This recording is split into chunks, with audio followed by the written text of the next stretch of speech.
वह बॉबी चिल्लाया जैसे ही वह हरी हरी घास पर चर रहे सभी अन्य गधों के पास से गुजरा। जब वह उड़कर गुजरा तो सभी अन्य गधे उसकी ओर देखने लगे और बहुत निराश नजर आए। बॉबी के लिए चीजें आसान नहीं थीं। वह बाकी सभी गधों से अलग था। वह भूरे रंग का था, बिल्कुल उनके जैसा। उसके दांत बड़े थे, बिल्कुल उनके जैसे।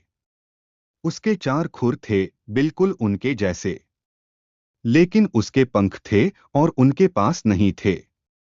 और उन्हें यह पसंद नहीं था। बॉबी के पंख थे और उसे इधर-उधर फुदकना बहुत पसंद था।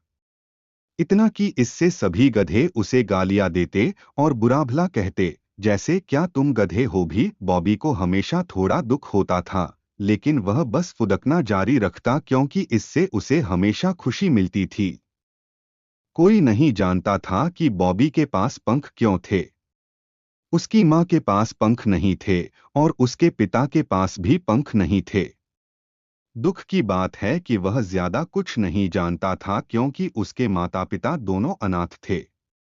लेकिन बॉबी ने इसके बारे में ज्यादा नहीं सोचा क्योंकि वह हर जगह उड़ सकता था। और जबकि बॉबी को देखने वाला हर कोई हमेशा यही सोचता था कि वह सबसे अजीब गधा है। क्या आप जानते हैं? बॉबी सबसे ऊंची पहाड़ी पर चढ़ सकता था और सेकंडों में मीलों मील की दूरी पार कर सकता था, जबकि दूसरे गधों को दौड़कर आगे बढ़ना पड़ता था और उन्हें अपनी मनचाही जगह पर पहुंचने में उम्र लग जाती थी। एक दिन कुछ अन्य गधे उसे देख रहे थे। अंत में उनमें से एक ने बॉबी के पास आकर कहा, तुम दौड़ने के बजाय उड़ क्यों रहे हो? बॉबी को नहीं पता था कि उन्हें कैसे जवाब देना है, सिवाय इसके कि वह बताए कि यह कितना मजेदार था। उसने कहा, क्या तुम ऐसा नहीं करोगे? अगर तुम कुछ सेकंड में वहां पहुंच सकते और ऐसी कोई जगह न हो जहां तुम पहुंच न सको। उन्होंने उसे कोई जवाब नहीं दिया, बल्कि बस पलटकर खाना शुरू कर दिया। एक और दिन जब सभी गधे घास चर रहे थे, तो उनके सिर के ऊपर से कुछ उड़ता हुआ आया। उन्हें बस एक घोड़े जैसी दिखने वाली चीज की परछाई दिखी, लेकिन वह घोड़ा नहीं था क्योंकि वह आसमान में था। वे मुड़े और बॉबी से कहा, बकवास बंद करो बॉबी। बॉबी ने कहा, मैंने कुछ नहीं किया। तुम हमेशा मुझे ही दोष क्यों देते हो? फिर से कुछ उनके सिर के ऊपर से उड़ गया। वे जल्दी से बॉबी को देखने के लिए इधर-उधर कूद पड़े। उसने कहा, क्या यह मैं कैसे हो सकता हूँ? मैं यही हूँ। सभी गधे बहुत उलझन में थे, लेकिन समझ नहीं पा रहे थे कि यह क्या हो सकता है। वे आसमान की ओर घूरते हुए चारों ओर देखने लगे। नहीं, वे कुछ भी नहीं देख पा रहे थे। बॉबी परेशान हो रहा था। अब मैं एक ही समय में ऊपर और नीचे कैसे रह सकता हूँ? उसने बुदबुदाया। तभी उसके सामने झाड़ी में उसे एक बड़ी पूंछ बाएं और दाएं हिलती हुई दिखाई दी। वह उत्साहित होकर झाड़ी की ओर दौड़ा। बॉबी का जबड़ा खुला रह गया। यह एक और उड़ने वाला गधा था। वैसे तो बिल्कुल नहीं, इसके बड़े दांत नहीं थे, लेकिन इसके चार खुर और दो पंख थे। असली अंतर यह था कि यह गुलाबी रंग का था। बॉबी ने कहा, तुम कौन हो? तुम क्या हो? तुम कहां से आए हो? गुलाबी उड़ने वाला गधा बोला, वाह, धीरे चलो मेरे दोस्त। सबसे पहले मेरा नाम रियो है और मैं उस पहाड़ी के ठीक ऊपर रहता हूं।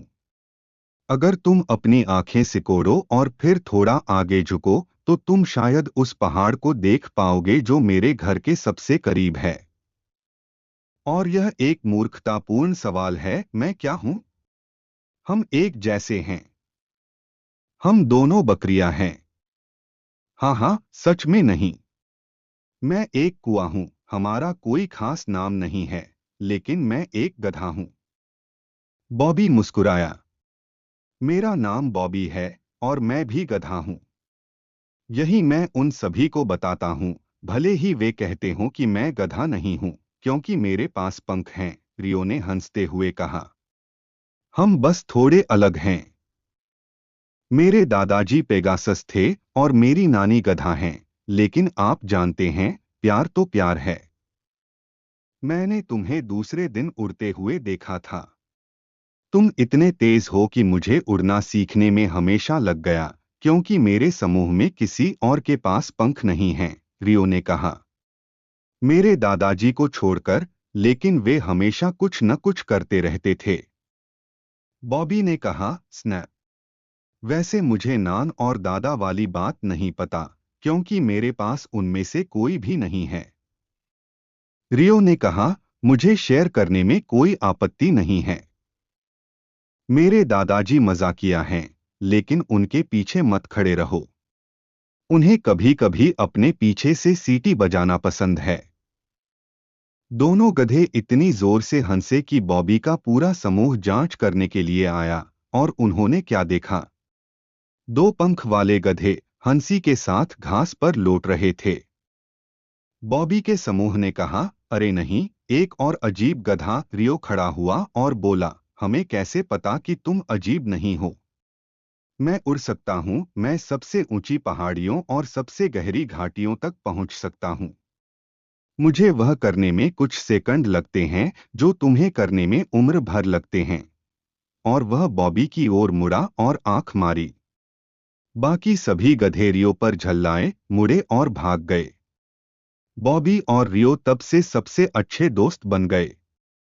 तो अब एक दिन बॉबी और रियो हवा में उड़ रहे थे, एक दूसरे को क्रॉस कर रहे थे और लूप दी लूप और स्पिन कर रहे थे, जब दूरी में उन दोनों ने कुछ ऐसा देखा जो उनके जैसा ही था, लेकिन उसमें चमक थी। तो दोनों उस दिशा में भाग गए। जब वे वहां पहुंचे तो वहां कुछ भी नहीं था। इसलिए वे पहाड़ी पर उतरे, भ्रमित, अभी भी अपने चारों ओर देख रहे थे।